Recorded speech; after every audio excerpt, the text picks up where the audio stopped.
Today, we're going to be looking at the question of how do we heal from a relationship with a parent who is a narcissist? What's involved? What do we need to do? And how does that come about? Hi, I'm Ewan the therapist. Welcome to my channel. This is a channel where we explore issues in and around healing childhood trauma and all the things adjacent to that. If you're interested in that kind of stuff, click on the like and subscribe button and you'll get updates on a regular basis. Now let's get to the meat and potatoes of today's video, and that is, how do we break free from a relationship with a parent who is a narcissist?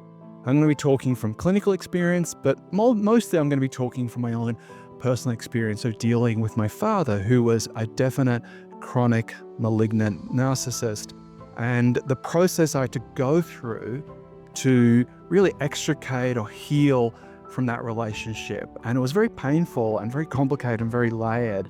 And let me tell you now, this video isn't like a 3-point plan of how to break free from your narcissistic parent. It doesn't work like that.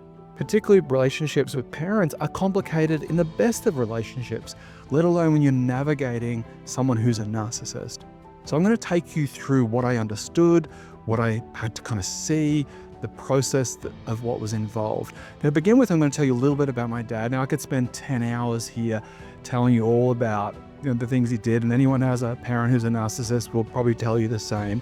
But let me give you a little anecdote that illustrates the extent of his narcissism and his sense of grandiosity and entitlement and manipulation that comes with that. And when I was 15 or 16, my parents separated and my dad left for another woman. And the day he left, he went to a hotel, and this woman he'd been involved with for 9 months. And he said, "I've left my wife and you need to be with me now, like immediately, tonight." And this woman had 5 daughters, aged between 4 and 14. And she left them that night and she never returned. And my dad expected that of her because his view is, well, anyone can have kids, but not anyone can be with me. And not only did he get her to leave those children, he moved north to the Sunshine Coast and then eventually moved overseas to get away from them, inverted commas.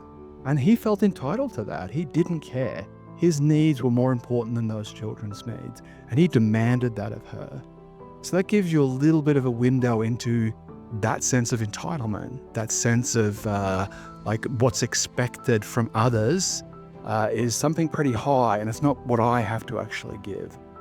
So my dad was, very much this kind of manipulative, grandiose, entitlement, selfish person. But he had this way of making you feel like when you did him a favor, when you did something for him, he kind of made it feel like he was doing something for you. And as a child, generally I grew up and he was very disinterested in me in terms of my personality, in terms of who I was. And there was that sense of like, I really wanted as a son the affection and care of my father, but he just wasn't interested. And then when I got to my 20s, I had this realization, again, this is probably retrospectively, that the way to get his approval or a kind of little pat on the head of being a good boy was to make him money, was to work for him. And I did that for quite a number of years, where I had this sense of, by pleasing him and giving him what he wanted, which was, from my end was money and time, and also kind of like how amazing he was, how great he was, all this kind of like ego stroking. I got something back from that, which was a little emotional pat on the head.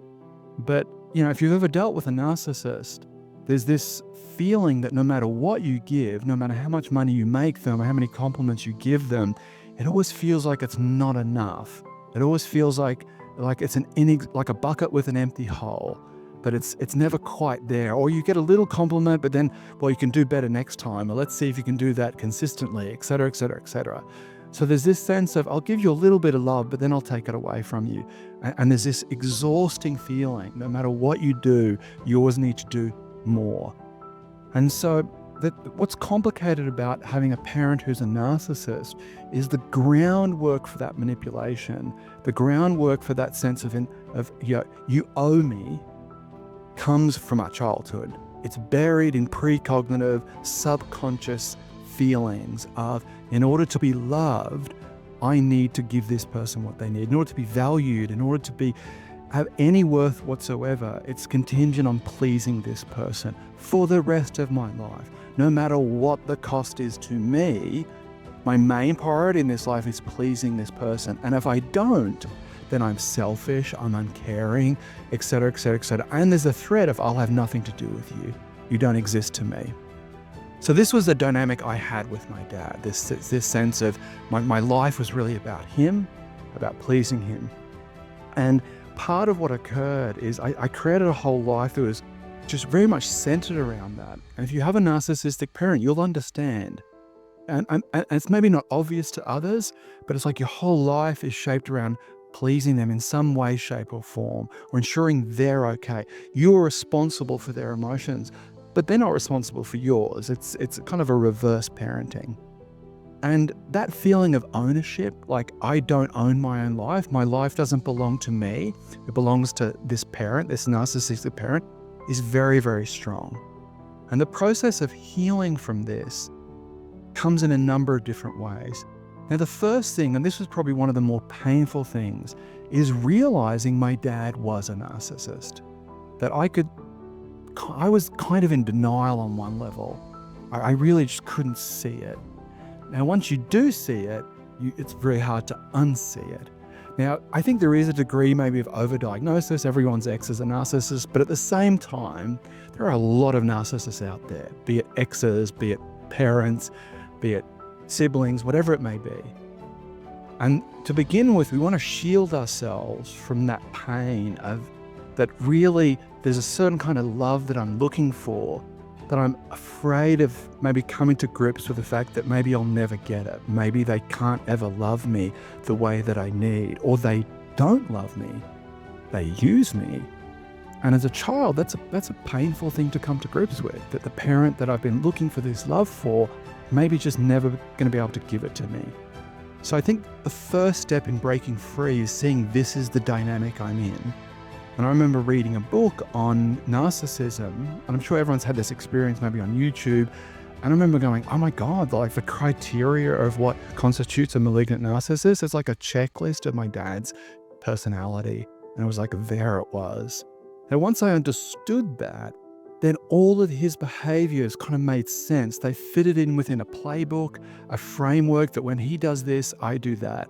When he says this, he really means that. So it gave me a language to understand what was really going on. And that was like the first step. The second step was this sense of, if I'm not responsible for how he feels, I have ownership over my life. What would I do? How would I behave? And a turning point for me was my dad was having this double bypass surgery. I was in my early 30s. And I remember going through this sort of mental process of thinking, if he died, would I keep living my life the way that I was? And my answer was, well, no. So what am I doing? I'm literally waiting for my dad to die, which could have been another 15, 20 years for me to just feel like my life was my own. And that was like an epiphany I had that, hey, I can't be doing this. I can't be shaping everything around him in a way that cuts me off from my own power and my own sense of agency in my life. And so that was the first thing I had to kind of reclaim, my sense of what does my life feel like when this person isn't at the center of it. The second thing I had to prepare for was, as I started taking ownership of my life, as I started making decisions that were in my best interest, not him, I had to deal with the onslaught of emotional manipulation and blackmail. And this is like another piece in it. You have to be resourced. I was lucky enough to be with a partner at the time. I was lucky enough to have friends that supported me in this process. But as I went to extricate myself and sort of step back from this relationship that was just me giving and giving and giving, and I said no, and I set a boundary, heaven forbid, and said I'm not doing that anymore, I was met with all sorts of layers and levels of manipulation of how could I, how dare I, what kind of person I was. It was intense. And I had to kind of be ready for that. And I had to trust the logic of what I knew. I had to trust the sense of this is crazy, like I am entitled to kind of do what I want. I'm 33 or 34, whatever it was. And I had to kind of weather that. But to do that, I had to be resourced. I had to have the support. Otherwise, I just would have crumbled, because that program is so deep, it's so intense, that unless you have something else to balance it out, you'll just default back to it. And that's what they're going to play on. So this process of getting out of denial, saying this is what I'm dealing with. There's this process of getting ownership of your life, of feeling like my life is my own and I'm entitled to be happy, and I'm entitled not to have this parent as the center of everything. That's the agency. And then there's this process of feeling resourced. This process of feeling like, as I go to set this boundary, I have backup. I have people and resources in my life that will support me to hold my ground. And at some point then, for me, I was lucky enough that when my dad realized, like, I'm not getting anything more from him financially, he just cut off from me. That was it. I was dead to him. And that was a gift. I was lucky enough on that level for him to do that. Because it was in that space, because 5 years later he died, right? And I didn't speak to him for 5 years. In that space, gradually that guilt went, because I felt really bad. I felt like I was a terrible son, and I just had to kind of trust this logic. Well, I can't be, just because I'm doing what I want. But eventually that guilt went. I followed it. There was then resentment, there was anger, there was this whole grieving process that I had to go through. But I had that space to reconstitute a different understanding of who I was, that my father wasn't the central point of who I was. And that's what a narcissist will do. They'll make you feel like you owe them, and they'll make them feel like all your value and worth is in how you please them. And look, none of this is conscious. I didn't think I was doing that, but there's a way of kind of almost like arranging your mind that is what you're doing, but you tell yourself it's something else. So this process of healing from a narcissistic parent is complicated. It's layered, but it is possible. And I think if you kind of listen to what I'm saying on one level and you relate to it and you resonate with it, then I encourage you to keep going. There really is another side of this that you can get to, where you feel like not so dominated, manipulated, and maneuvered by this parent. You're entitled to be happy, independent of their happiness. You really need to kind of know that. So look, I hope this has helped. I hope this has given you some insight and understanding and some hope and encouragement if you're in this process of trying to heal, extricate yourself from that relationship. If you've got any insights about your experience, please write in the comment section. I'd love to hear back from you. If you'd like to explore a little bit more about this healing process as a therapist, I would love to help you. There's a link in the description to my free consultation page. So have a look at that if you're interested. Please take care of yourself, and bye-bye.